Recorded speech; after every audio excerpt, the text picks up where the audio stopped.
Okay, so I'm here today with my secret brother. At least that's what a lot of people have told us. Serge, who is running the Citizen Cosmos podcast, and is also validator node on the Cosmos ecosystem.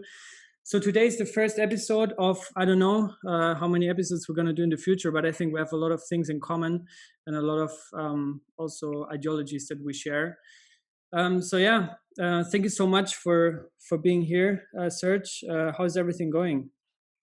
Great, man. Thanks for having me. The secret brother thing has been following me as well since we put that tweet up. That was rather ironic. People all of a sudden, do a crypto test, a decentralized test. On the blockchain, yeah. Yeah, but totally, man. It's been going great and happy to do this collaboration. And, I came to you. So, looking forward to what we can get out of this and help people to find out more about Cosmos and the ecosystem.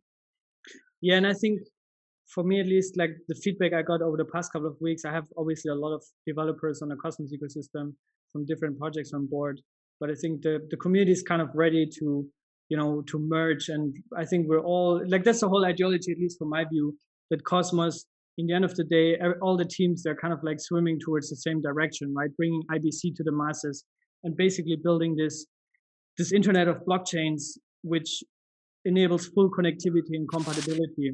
And I think that's really exciting. At least that's the main reason, basically, why I'm so excited and pushing also this narrative, because I think it's the next big thing in crypto as a whole.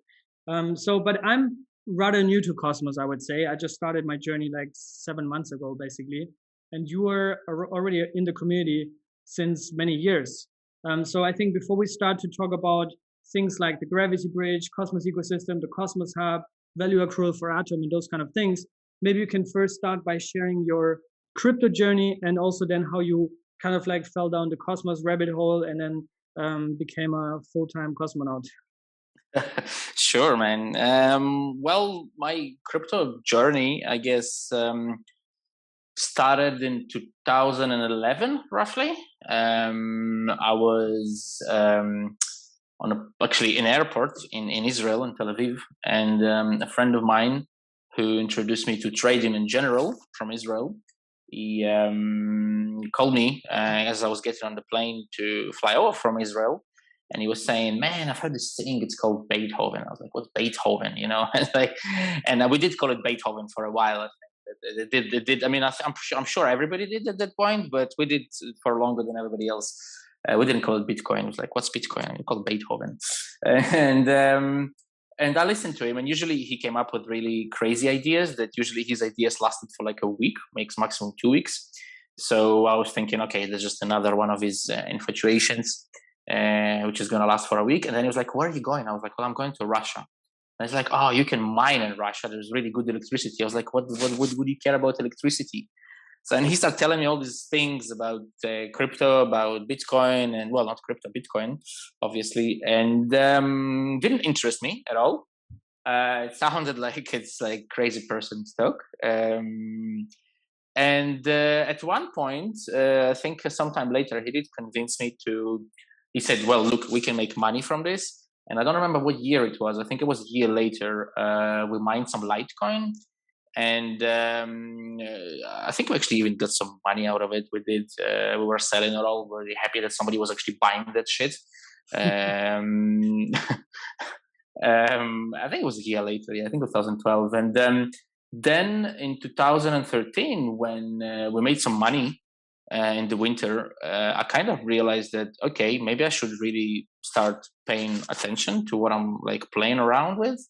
And I started to, I've always been into like economy and philosophy and everything that goes behind it, and IT in general. And I really started to get into it.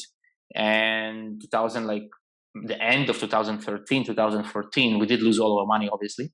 But everything we made, I started to invest a lot of my time in it. And I think at one point I found out about BitShares. Back then it was proto shares, and then angel shares, and then BitShares. This was before BitShares even existed, but you could mine. I think it was proto shares. And anyways, this goes long back. And that was then Larimer's first project, right? Yeah, the guy who then created Steemit and then EOS. Yeah. This is. So I was involved a little bit in BitShares in the community. Then I met some other people who in Russia at the time were involved with crypto. We started to do like small meetups because we were already at this point. This was like 2015, I think already, 16 maybe even. We were already like, you know, kind of when you understood obviously more than the people that surrounded us, and we wanted to share it with people. And I remember like going to the first meetups, organizing some meetups, and basically, you know, trying to build a community. And eventually I stumbled upon Steemit, and I was a lot involved in Steemit. I was like top writer for a few months in Steemit at some time. You could probably go still to my profile and still see it. And I met some guys who from Cyberfund, and they had an idea to start Golos, which was the Russian version of Steemit, and we did. I was the guy who launched it. I was at first community manager, then I was the CEO, and eventually like we did the ICO, and yeah, it was interesting. It was a very good experience, or a very good experiment. It didn't work out obviously the way we thought it was going to work out, but you know, it's still alive. One of the forks of the platform we created is still alive, and it's still thriving. It doesn't have any bureaucratic hassle around it. There's no actual team. There's just people who you know, do something, and it's actually became decentralized in that term. I'm not sure to what extent, how many people still use that, if it's a lot, or if it's just a few hundreds or something like that. And I'm not even sure if what clients, front-end clients run for it and who runs it, but it's just people who do that, which is actually cool in my opinion. And anyways, from that point, it kind of like, you know, fell down the hill. By this point, I already heard about Cosmos. I think it was 2017 or 16. I think it was before the ICO that I read some of the papers. But I don't think I paid that much attention to it. I didn't think that this is the thing. There was a lot of other projects at the time who were talking about creating the Internet of Blockchains. They didn't call it the Internet of Blockchains as Cosmos did. I think it was Block, but it doesn't matter. But there was several who did talk about it. Obviously, they didn't get anywhere with it. But one thing led to another, and I was involved with some funds as well, then with a few other projects. Then I started to work on myself, and again, one thing led to another. And eventually I ended up, in Cosmos community full time. I started helping with Adriana's Cosmos Today in Cosmos to translate it to Russian. And also the guys who I used to work on Golos with, some of them, they are doing a project called Cyber, and I was involved in that as the ecosystem developer. It's still building it today. I'm not involved as the ecosystem developer with the project anymore because I have my own project. But yeah, that's kind of like the long story short. I mean, it's actually going on for like probably 5 minutes now. But no, it's good. It's cool. But that's like the. Yeah, no, I think it's cool. And I mean, you've been in the industry for a decade now, basically. Yeah. And I think there's like summarizing 10 years in 5 minutes is pretty solid, I guess. I realized the other day, sorry to interrupt you, that sure.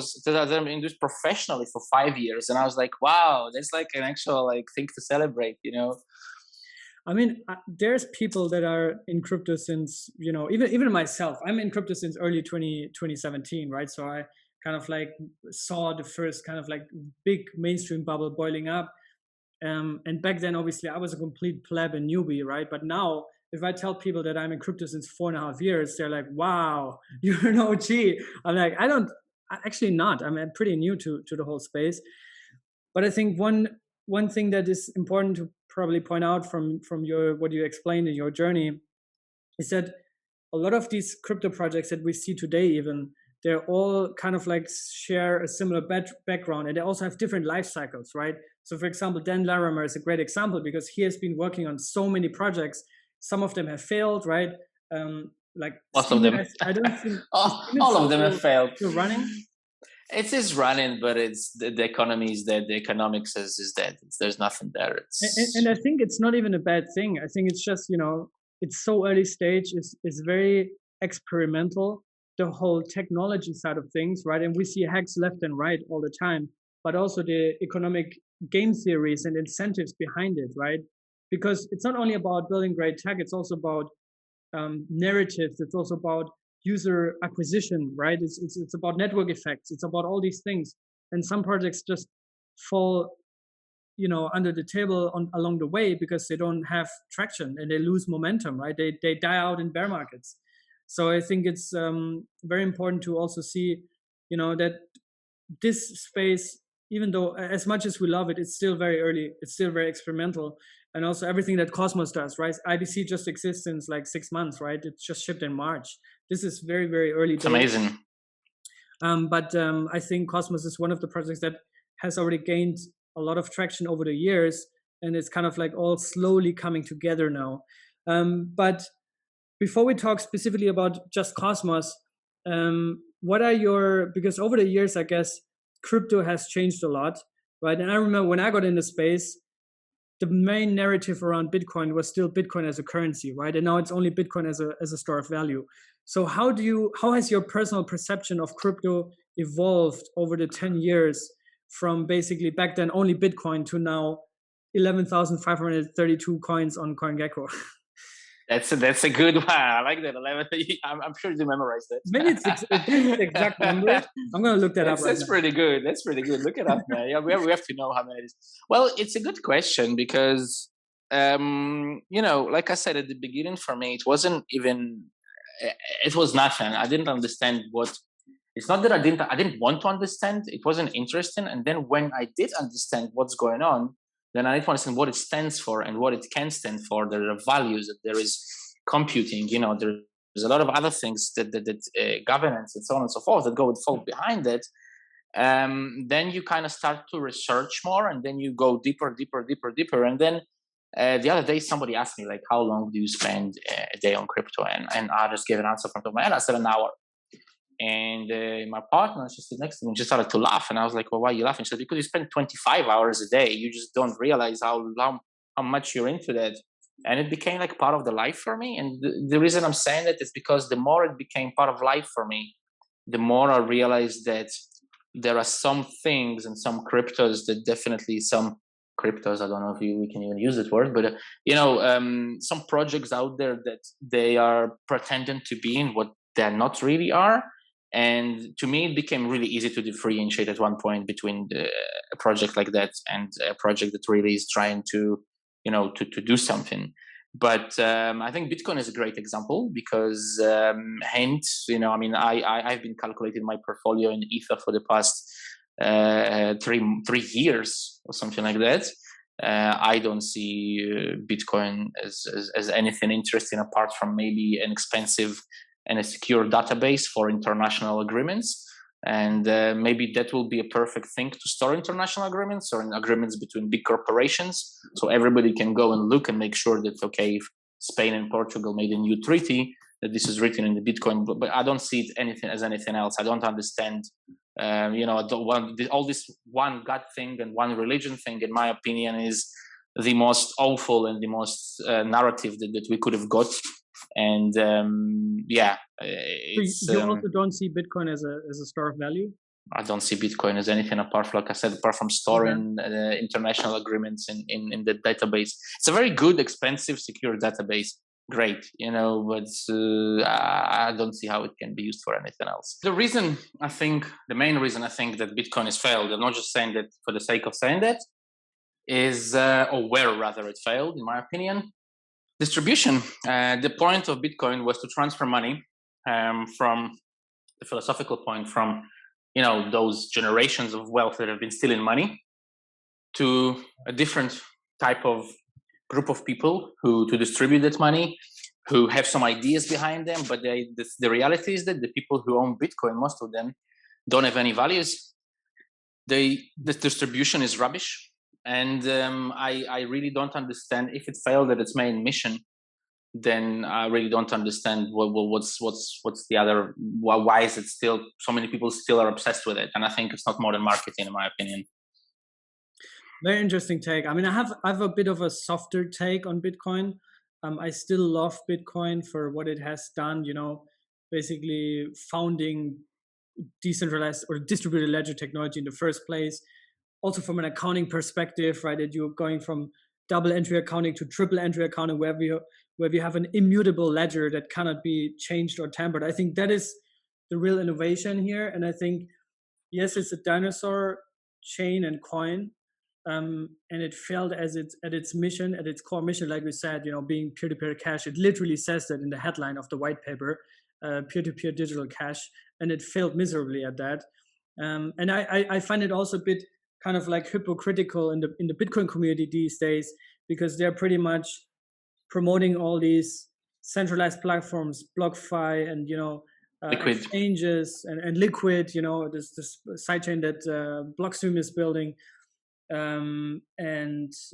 Those custodians, right? Even the El Salvador thing, right? There's Strike is a company; they hold your bitcoins, so it's not on-chain stuff, right? It's like there's so many things that I think the majority of the people are not really aware of, because they're sold into this Bitcoin is sound money. And sure, from the monetary policy perspective, it might be, but if the distribution is fucked up, and I think 2,000 addresses control more than 40% of the Bitcoin supply, and it's almost fully distributed right now.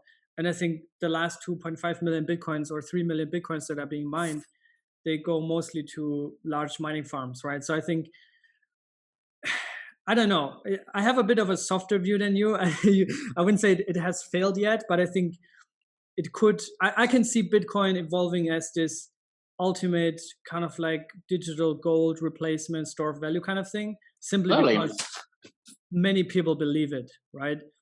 And yeah, but it's interesting. I mean, I would agree to you on a big, you know, picture. I think most people are not really aware of that.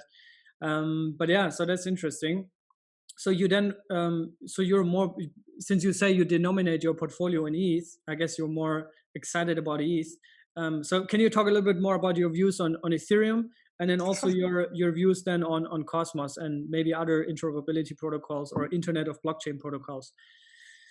Sure. I just want to add about Bitcoin that, you know, I'm very proud of, you know, being able to live at the time and to see how something like Bitcoin came to existence and developed what a whole, not just industry, but a whole paradigm, in my opinion, you know, that is, we call blockchain today, because there is no word blockchain in the Bitcoin white paper, right? The word blockchain came already later on, but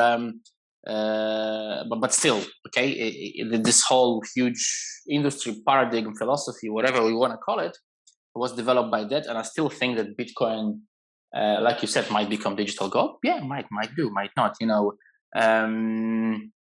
But talking about, like you said, asking about Ethereum, well, I think Ethereum, you know, is you know, why should I use somebody else's money when I can program my own? You know, that's the first sentence we can start, and we can go from here. And, you know, we can create Ethereum, did a very simple thing, separated the application layer and allowed people, you know, back when you had just Bitcoin, I mean, if you wanted to develop Bitcoin, either you learn script, and, you know, which is a bit fucked up, or, you know, you have this big network consensus and application layer all glued together and nothing you can develop. And then Ethereum comes along and says, hey guys, we separated the application layer.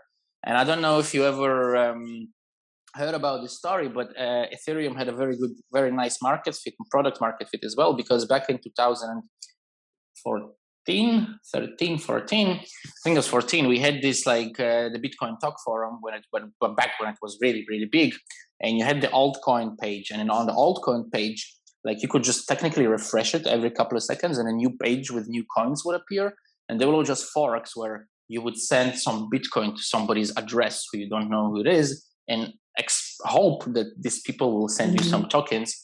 And some of these coins, like Syscoin, for example, still exist, right? I mean, I don't know what they do. I don't know a clue. But they still exist, and some of those projects are still around.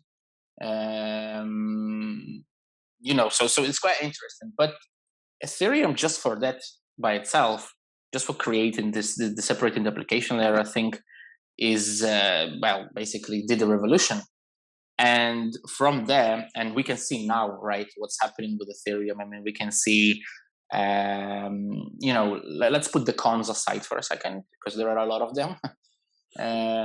But what it is creating and what it has created, and I'm not talking just about DeFi, and not DeFi, especially not DeFi as a money-making instrument, because DeFi is much more than that. DeFi is a huge revolution in terms of how we distribute tokens.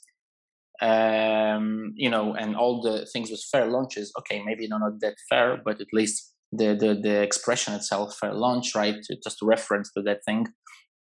And everything with the liquidity mining is an amazing improvement on the ICO distribution. It's the next step, because in my opinion, blockchain is just a communication protocol. It's not the end goal. Yeah. Blockchains are not a magical fairy tale that is going to solve all of humanity's problems, but because we are, social creatures, we communicate. I think it's a great thing to have a trustless, communication protocol like the blockchain, which is also, works with the consensus computing. And Ethereum, for example, with DeFi, did this huge improvement here. And I'm sure we will then see the next step and the next step and the next step, because every couple of years the steps keep on happening. And eventually, I think we'll be able to get to the point where we can really have a fair distribution. And in my opinion, as soon as this happens, as soon as somebody figures out the way to distribute wealth or value, shall I say, rather than wealth, because value can be governance, can be reputation, can be money, whatever. Then we will see, a big improvement. And this is what took the long route. But I think this is a lot where Cosmos came from me, and the way that Cosmos doesn't have the best distribution. Let's be honest, in terms of Atom, we all know that. But there is a lot in the philosophy of the decentralized, of the internet of blockchains, that will always call to me and will always say, okay, this is how it should be done. This is how we should be building. Even though we can't build the perfect distribution now. We don't know how to create a lot of things, but we can still make that foundation layer as decentralized, as distributed as possible. And this is what Cosmos is doing. This is what the interchain is doing. And I'm pretty sure that it's on the right track, and we can see how it's evolving. As for other projects, I mean, it's a bit hard because I follow hundreds and hundreds, and literally, I'm not joking, I follow like hundreds of projects, so it'll be much easier in terms of I think that Polkadot is great in my opinion. I hate this argument between the Polkadot and the Cosmos community. In my opinion, this is even worse than the Bitcoin Ethereum argument, because the whole essence of Cosmos is to be the interchain, not to fucking slug off Polkadot. And it's like, guys, no, you don't go that way. This is what we stand for. We stand for the interchain. We should prove to them, we should show them by an example, in my opinion, that such behavior shouldn't be acceptable. It should be punished by going to the Bitcoin guys, by going to the Bitcoin conferences and listening to, I don't know, there's a lot of people there, but let's not go with names, who can talk very boring and for a long time. But and it's not just Polkadot and Ethereum. There are plenty of other, in my opinion, interchain projects, like Ethereum, Polkadot, that's already 3, that are trying to build a certain ecosystem with a certain architecture type to it. Everybody has their own architectural differences. Solana is another one, right? And then, but they will eventually, I hope, all connect and create what we all live for, the interchain, right? With the Cosmos Hub, I think that will be there in the middle of the heart of it for a long time. It's a very interesting take, and I want to hear your opinions on that later on. But to add on the interoperability thing, I think actually this is the next big thing that really pushes crypto and blockchain technology or decentralized distributed ledger technology to mainstream, right? Because right now you have all these separate chains, the Bitcoin chain, the Ethereum chain, and you can bridge them through centralized bridges, but that's not really the point, right? And I think once you have trustless bridges, between those ecosystems, you're really unlocking the full potential and value of DLTs, of blockchains, of DAGs, of like everything that can connect to it. I think that's exciting. I also saw Sergey Nasarov, the guy from Chainlink. They came out with a, what is it, CCIP? I haven't looked into it, but I saw they're announcing their interoperability protocol as well. And then all the cosmonauts were like, so basically you're saying you're using IBC now. So that's funny. But I haven't looked into that. Yeah, me neither. I have to check this out. But obviously, you know, Chainlink is a massive project, huge community. So them coming out with something like this as a potential either competitor, or maybe it's, you know, something that coexists with IBC or connects to IBC. I have no idea. I have to do my research on that. But it just shows, you know, that the whole space is kind of like getting ready for interoperability. Because I remember in 2017, there was this interoperability alliance with Icon and OneChain and Aeon, right? Like all these old dog projects. Well, they're still around today, and you know, I'm sure they're doing their things and try to do their best. But back then, it was simply not the right time, right? It was like way too early for interoperability. Plus, it was a deep bear market, so really hard to push things through in a bear market. But so you are one of the earliest maybe cosmonauts in the space, basically since 2016, 17. From the community side of things, if you want it or not, for me you are. Talk us a little bit, because that's a bit of a blind spot for me as well. Like the very early days in the Cosmos community, was it just about maximizing the value of the hub? Was it more about, or let's build IBC? What was the kind of like initial 1 or 2 years in 2016, 17, or maybe even 18? And how did you see it evolve over the years? I really did become active much later. I followed Cosmos, I followed the work, I followed the GitHub, but I really honestly became active only in 2019. So I did kind of, you know, look at it from a side kind of angle. And very active I became even in late 2019, I think. But early 2018, I started to become active in the community. I had some rough personal things that went on at this time. That's why. But it's a bit hard for me to pinpoint that. I don't think I can. I'm ready to answer that in like a full-on good answer. I do remember people always talking about, you know, the future, the interchain, IBC, obviously, you know, when IBC. And a lot of people didn't really understand how it will be shaped, how it will work. I don't think many people believed. To be honest with you, I don't think until Osmosis really came out, I really believed it too much. Well, of course I did, but you know, there is a difference between believing and seeing and really trying it out for yourself. And I remember, like, literally a few weeks before Osmosis came out, maybe a few months, I was sitting playing with interchain, intergaf, in between Ethereum, different chains, DeFi. And I remember making, you know, you have your ledger and then you have your MetaMask and then you start going around. And then I made a few mistakes, sending some tokens from one Ethereum chain to another. I think it was one of the exchange chains. And I had to spend quite a lot of money in order to return it. And I was thinking, man, if that's the way it works, then the way that, you know, the real interchain is going to work is going to be even worse. And then when Osmosis came out, I was really glad to see that it's not like that. You know, that it's much smoother, the experience. And okay, Osmosis is still working on a single chain and then gathering all the liquidity into Osmosis and then from working from there. So like you mentioned, we get to see real trustless bridges. And I don't know when we will see them, but when. Yeah, I mean, there's a lot of interesting things.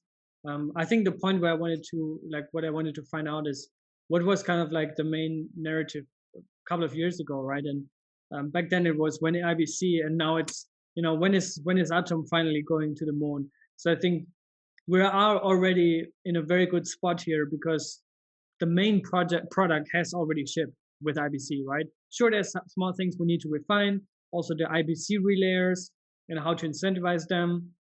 But I think on a big picture, if you also read through the old documentation of Cosmos in the early days and how they were, brainstorming how to structure the Internet of Blockchains, it's interesting that it actually came together. And I remember when I got into Cosmos earlier this year in 2021, so way after you, Jack Zempolin, he was the first one to literally take me on a call and walk me through, what Cosmos is. And back then I didn't even have much following, so he was just like, man, I saw you tweeting about Cosmos. You want to jump on a call? I can walk you through. I'm like, sure. And he's like a core developer. I'm like, wow, this is amazing, And he literally told me then, when we ship IBC, we actually shipped our roadmap. And I didn't even, our white paper. And I didn't even understand what he meant with it, because this is something unreal in crypto. This is unseen that a project achieves their roadmap, right? Sure, maybe not all the items in detail as, but in a kind of like in general, they shipped IBC, and with it, they shipped the Internet of Blockchains. So that's really exciting. And obviously Osmosis, it took, what was it, 3 months or something for Osmosis to take IBC mainstream. But here we are, and it's working really smoothly and flawlessly. But yeah, so earlier you also said that you're pretty excited about the Cosmos Hub, and you believe that the Cosmos Hub, which is the chain on which Atom resides, you believe that is still going to remain the heart of the interchain. And right now there's a lot of noise on Twitter and from different teams, they're saying like credible neutrality, that the hub is kind of like becoming this DeFi application. It's not really the heart of the interchain. So how do you view all this, these discussions, and how do you think the Cosmos Hub could become or remain the heart of the interchain over the next decades? It's a very tricky question because I don't think that the Cosmos Hub should remain the heart of the interchain for the next decades. Let's get that out clear. I do, however, believe that the Cosmos Hub will remain the heart of the interchain for some time, purely at least because of a first mover advantage, and because a lot of the developers and a lot of projects, strong projects, powerful projects, a lot of powerful validators from POS, and POS is becoming and growing by the second, they're on there, they're part of that. And I think that the best analogy I heard was from Ethan and Billy, with the airport and the good hub. And actually, this is maybe a good answer to your previous question. Now that I'm thinking about it, that a lot of the I don't like the word OG, but it's because it's a bit silly. But a lot of the Cosmos core community members, a lot of them did always talk about, well, how is Cosmos Hub really gonna be useful in terms of how is it gonna become a hub? Why is anybody gonna use Cosmos Hub? Due to the open architecture of Cosmos, anything can become that heart of the interchain, right? But my hope and my vision, and in my opinion, I in crypto, I have quite good envisioning in terms of simply because I've been so long. I think I guess some of the trends quite correctly, and I hope that this, what I'm gonna say, is going to go that way. I hope that it's going to be a galaxy of shining stars and not a human body where you have one heart, one brain. Okay, we can talk about the neuron system, of course, and I hope that this is the way that it's going to go. It's going to be billions and billions of neurons, and each one of them is going to be a specific application chain, with some of them really becoming like big hubs, but maybe not the heart of all this brain system, but they are the center. Let's say, for example, a knowledge-specific hub or a governance-specific hub or anything else, and obviously they will gather around them a lot of other small, arrows, shall we say, from that. But people don't think how deep that rabbit hole goes, because if you think deeper and deeper and deeper, because technically, you could launch another Cosmos on another hub, if you know what I mean. So that means that hub will become another galaxy inside of that galaxy. And if we go to other projects, like some crazy projects like Urbit, I don't know if you heard about that, one of the craziest projects out there, probably,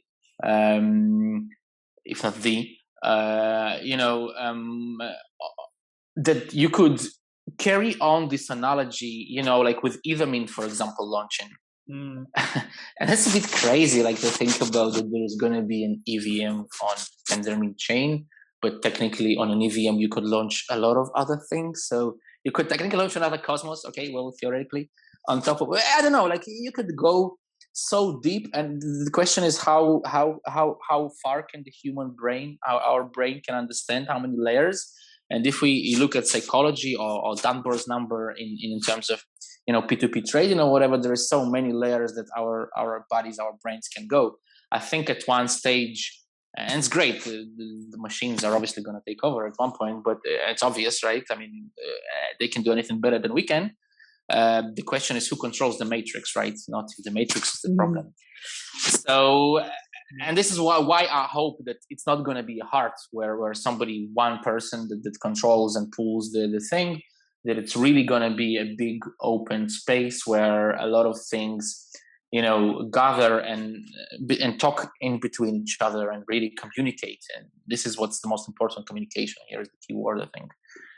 Yeah, that's a very interesting idea and angle that you come from, and we can actually already see that with hubs being, you know, created on Cosmos.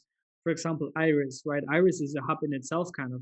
It's kind of like the Cosmos of China, right? And I talked to Jeffrey today, and I think most of the Atom holders don't even know what Iris is, right? But it's kind of like its own ecosystem, its own thing, right? And has completely different use cases, completely different partners, and, you know, on a completely different continent, right? Maybe one day we conquer other planets, so we have Cosmos on another planet, Cosmos on Mars. So there's going to be endless applications and use case scenarios. And I think in the end of the day, what we're building is also this internet of DAOs, right? We have small DAOs, we have big DAOs, we have different industries, we have different geographics, we have different everything, right? So I think that is the key is really that is this connectivity that Cosmos aims to establish between those DAOs on sovereign ecosystems on their own, that have their own, you know, cities basically. So that's really interesting take. And I think, sure, I mean, on the flip side, like in the short term, you know, crypto, most people, 99% are in crypto because they want to get rich quick, right? And they want to hold Atom and go make 100x with it. So where do you see now on a more kind of like tangible micro scale, because what you just talked is very like macro, really big in the future, right? Far out. Where do you see in the micro, how could the Cosmos Hub really establish itself? Do you think shared security should ship as soon as possible? Do you think other things like the Gravity Deck should be really going mainstream, or IBC rares, incentives? What do you think is the most important thing that the Cosmos Hub could really remain the heart of the interchain, at least for the next couple of years? That's a great question, which I think everybody has been attempting to answer for the past several years, I guess. And I personally asked this question a lot of people on my own podcast. And, you know, I try to ask it most of the people who come to the podcast, and it's an obvious question, right? The reality is that I don't have an answer. I'm going to try, but I think, first of all, and firsthand, I think that the stakeholders should be honest with themselves. And, you know, you mentioned the get rich quick scheme. Let's be honest. Crypto is a lot about money. It's partially about money. Decentralization is not about peace and freedom. And no, it's not about that. Decentralization is about doing things without a third party. It's about, that doesn't mean that money suddenly becomes obsolete. You know, money is probably the most important protocol we invented as humans, in my opinion. Of one of the most important protocols. Actually, probably is, in my opinion, but whatever. And I think that if the stakeholders are honest, and by honest, I don't mean that, you know, they don't lie to their mother about what they smoked a cigarette behind the corner or not smoked a cigarette behind the corner, but, you know, honest between themselves, and, you know, don't pretend to, you know, be involved in some things which are of no interest to the Cosmos Hub, just because it has to be like that and it's credibly neutral to do that. I think that's a very good first step. And if let's be honest, again, the second thing is, and it kind of goes against of what I just said, but I don't think so. I will explain why. I think that if the stakeholders ignore the fact that Cosmos Hub has needs, and those needs should, in theory, come a little bit before the needs of other hubs, then we're gonna have a problem. Because yes, I'm saying on one hand that it should be distributed, and I think that's how it really should be. But that doesn't mean I don't think that the stakeholders of each hub should first of all care for the other hubs. I don't think so. I think that the stakeholders became a stakeholder because he saw something in it, not just the technology, not just the philosophy, whatever. There's some value in it for him, whatever that value might be. It doesn't necessarily monetarily value, but it is some kind of value. And in my opinion, those are two important steps. The third step is, of course, creating tools, like you said, incentivizing relays. If you don't incentivize relays, the relays are not going to come, right? It's very expensive, and we see a lot of people. Jacob comes to mind, one of the guys who was involved in talking a lot lately about IBC relays and the governance channel, and about incentivizing them. And I think it's a very correct thing. We should incentivize that. I think there should be less and less bureaucracy around Cosmos, which I still do see exists and I don't like it at all. I think it's disgusting. But that's again a personal opinion. Maybe still exist, but again, I think the faster, the quicker we get rid of those things, the quicker we can actually go towards sustainability and towards the hub sustainability. I think that there was a very interesting proposal, Proposal 26, which failed, which I was involved in a lot in that proposal. And that proposal, and I know it's kind of being biased, but I will explain where I'm coming from. This proposal was the second or the first community spend proposal that it came before IBC. It came more than a year ago. It came before DeFi, in fact. Well, DeFi existed, but before the big hype of DeFi, and before DAOs started to buy a stake within each other. And the proposal offered from Cyber to sell some tokens to the community, not to ICF, but to take some money from the community and to invest into those tokens. And then when IBC connection is live, they will send those tokens. So it's kind of a promise there, but it failed, the proposal. A lot of the people who vote, a lot of top validators that I know, for example, Sunny and others, they've been publicly since then saying that, okay, we made a mistake, because this would have been a huge use case for Cosmos at least 4 months before it became mainstream and all the rest of blockchain. And the reason I'm talking about, because I think this is sustainability, in my opinion. This is where the hub needs to think. We have the money in the community pool, and we need to understand that this money is there for the rest of eternity, for as long as it exists. The ICF will sooner or later, well, I hope they don't, but I think they might run out of money, and the community pool might end up being the only pool of money that is going to feed that. And developers need food. Other actors need food, validators need food, everybody needs food, right? And this food must come from somewhere, and not, in my opinion, just the inflation, not just the fees. So I think that the hub should start thinking a lot about what are we doing with this money. For example, if we are going through another cycle right now, a hype cycle, which we most likely are, which we most likely will go through another cycle. I think that, for example, during this cycle, the Cosmos Hub community, in my opinion, should think, okay, shall we or shall we not? Or maybe Atom is a bad idea to fix, but if it goes up to 250 or whatever, maybe it's not that bad of idea to take part of that money and think, what are we doing with it? Where can we invest that? That is going to be, maybe we should invest into our so-called competitors. I don't know. But, maybe we should invest into building other chains on top of the Cosmos Hub, tools to build tools on top of the Cosmos Hub. And I think that we definitely should invest in that. And of course, we're doing it with CosmWasm, which is probably the best decision so far. But still, I don't think that's enough. to make the Cosmos Hub really this big port where, Star Trek style, Star Wars style boats and ships come in, and No, it's a lot of interesting points there, and I think what you're also alluding to is basically this. That we're seeing more and more division in the community right now, because also projects are actually launching. There's more economic hype and value that is being built on other chains as well, and now we're seeing like this a little bit of like I don't know if I call it tribalism already, but I think in the end of the day that's probably what's also going to come on Cosmos, right?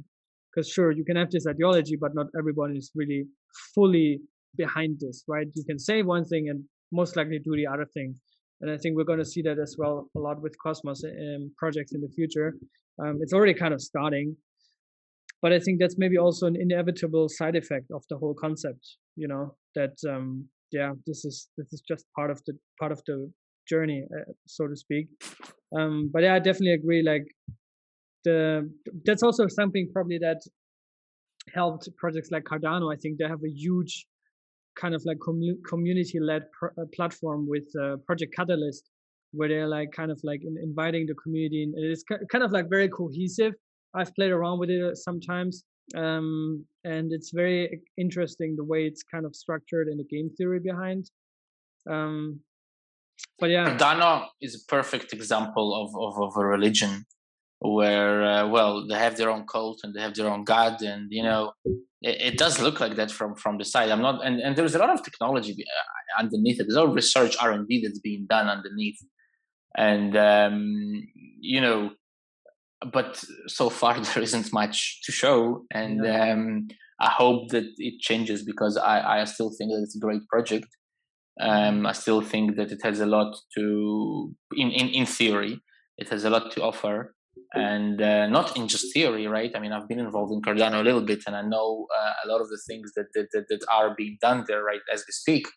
For now, it's a very good example, not just of all religion, but also the Metcalfe's law, the network law, the network effect. The bigger the network, the more powerful it is, and this is why again Cosmos is like it is. The network, it grows. The space, the Big Bang. I mean, I don't know if you know that the universe is expanding. A lot of the time, for many years, people thought that the universe wasn't expanding, and then we realized. I think it was I'm not sure how long ago, but it wasn't that long ago. But there was a decade or 2 decades ago, maybe a little bit more, that the universe actually expanding at great speed since the Big Bang. And it's becoming bigger and bigger. And this is what reminds me, and I'm sure that from talking to Ethan before, that this is what they probably were thinking about in terms of not just the whole TCP/IP idea, but I'm sure that's somewhere in the back of the mind. I can see that with Jay. Probably, I don't know him, I've never spoke to him, but from what I've read of the internet and from what I've heard, I'm sure that it's kind of there. Design intention, probably. Yeah, I mean, I think that's one of the best things in Cosmos, is that at one point it just becomes a no-brainer to join the network and join the ecosystem, right? And I think who was it? I think Josh Lee, or I don't know all the names, but he tweeted out that if you want to add a billion or a couple of billions of value to your project, just implement IBC, right? And you immediately have access and connectivity to billions in value that are already running on IBC. And soon we have Terra joining the IBC gang. We have Torchain. Jack also said there's a substrate bridge being in the works that is coming in Q4. So all Polkadot Kusama stuff is going to come, be connected. Ethermint is going live. And that's also where I wanted to talk next about with you, is the whole Ethereum compatibility, EVM compatibility. There's a couple of bridges now in the works. The Gravity bridge, which was finalized by the Althea team and voted by governance to be forked in on the Cosmos Hub, is coming, but it's not coming first, because last minute the Althea team kind of said, we're gonna launch our own chain, and that's caused a lot of confusion in the Cosmos community. And I got a lot of messages from people like, hey, I don't understand what's even going on here. I just see that developers are kind of like firing at each other. So can you share some views on the whole Gravity bridge debate and all these projects that are involved, and what are your thoughts about it? Well, first of all, I wouldn't say that Althea did anything wrong here. So the Althea team, they first of all, the governance proposal was only signaling proposal. It wasn't to ask for any money, and it wasn't about launching. It was, do you think that we should launch the bridge on Cosmos Hub? Yes or no? And people said yes. So it's just a signaling proposal. I think there is a lot of miscommunication here that goes towards a lot of the communication being done on Web2 instruments, like whether it's Telegram or Discord, whatever. And instead of decentralizing things, for example, I'm gonna bring another example, and people are gonna hate me for it, but I'm open, and I will say that completely openly.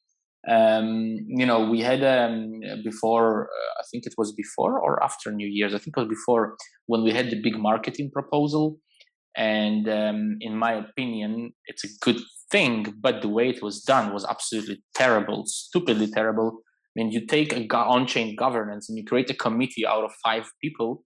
So like, you're going backwards, like, wait a minute, we're decentralizing governance or we're centralizing governance? That's not how it's done. Yes, governance, the more decentralized it becomes, the harder it will become, the more complicated it will become. But, the world is becoming harder. We work with more data than we worked 10, 20, and even as far 100 years ago. So, sorry, the opposite. But the more data, the more complicated our brains, performing more tasks. But that's just the same way, the more decentralized the governance is going to become, the harder it's going to be to understand and to follow it. But that's okay. We have to learn. We have to create tools and not to centralize those things. So in my opinion, this was a big mistake, but it was done. It did actually work. And okay, good. And going back to Althea and the bridge, I think we are seeing a somewhat similar problem. A lot of the communications are being done somewhere behind the scenes using Web2 tools, whatever they are, and people are not seeing that. And I don't think this is Althea's fault. I really don't think so. At the end of the day, we all have one goal, and the goal is to launch that bridge, to launch Gravity. I think the whole drama, and I've been like I said, 10 years in crypto. I've seen drama kill projects, very strong projects. Yeah. And I think that, in my opinion, people should be punished for having created the drama. I think they should be just hit on straight away on the hands. I'm joking. Nobody should be punished, because punishment is worse as doing that. But I think people should sometimes, rather than taking a stance and fighting straight away, try to look on what the goals are and how to align them and how to solve an issue. And end of the day, I think that's what's going to happen. I'm pretty sure that that's the way that it's happening already. I think that as towards the part of the question, towards the compatibility with Ethereum, I think that, yeah, it's great that we are really finally, it's going to happen, because currently Ethereum is the biggest project in my opinion. I don't know if you add, I'm pretty sure that if you add to the market cap of Ethereum all of the market cap of the Ether projects, I don't know if it's going to be bigger than Bitcoin. I'm not sure, but I'm pretty sure, just by adding the numbers up together. So I think Ethereum is, of course, already bigger than Bitcoin, and not having compatibility with Ethereum is pretty much like saying, well, let's shoot ourselves in the leg. And luckily, nobody's saying that. Luckily, everybody can see that, yes, we need this compatibility. As for how these bridges are going to be looking, and let's be honest, Gravity is not a trustless bridge. And let's be honest, blockchain is not it's not actually a P2P tool. Blockchain is a man in the middle. It's just a decentralized, it's a distributed, decentralized man in the middle, which is a trustless man in the middle. We don't have to trust this guy, but it's not P2P. P2P is when I'm doing something from me to you without a blockchain. There's nothing in the middle. That's P2P. And a lot of people kind of skip that and pretend that it's not like that, but the reality is that is the reality. So I'm really hoping that in the future we will see real trustless bridges, maybe in the form of DAOs. I know that the cryptography that exists today doesn't allow for that, as far as I understand cryptography, but I'm not very good, so don't take my word for that. But from what I understand from people who do understand a bit better than me, that there is no such ability to create like a DAO that is algorithmically balanced from two different chains, and the DAO is the bridge. And rather than validators who I run a validator, we are centralized entities. We at the end of the day, and I don't mean in terms of there is a middleman, and that middleman is the person who runs the validator. He cannot run with your money away, thanks to the architecture. And hopefully with shared security, these things will change for the better and the better and the better. But that still doesn't make things decentralized. We have to be honest with ourselves and to say, okay, we are working that way. We are going towards that direction. But when this will happen, this is still remains a question to be seen and to be answered. And in my opinion, the more chains right now we connect to, and I think whether Ethermint is going to be bigger or Gravity, actually, I personally think that Ethermint is going to be more hype.